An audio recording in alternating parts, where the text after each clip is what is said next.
presidente, caros colegas, vamos deixar bem claro aqui que o plenário é soberano.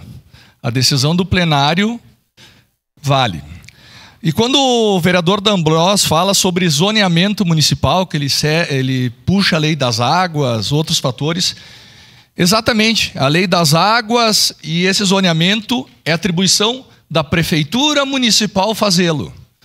Não está sendo mudado nenhuma lei de zoneamento na cidade, esses clubes já existiam, existem ainda, podem continuar funcionando, porque é a prefeitura que tem competência para legislar sobre zoneamento.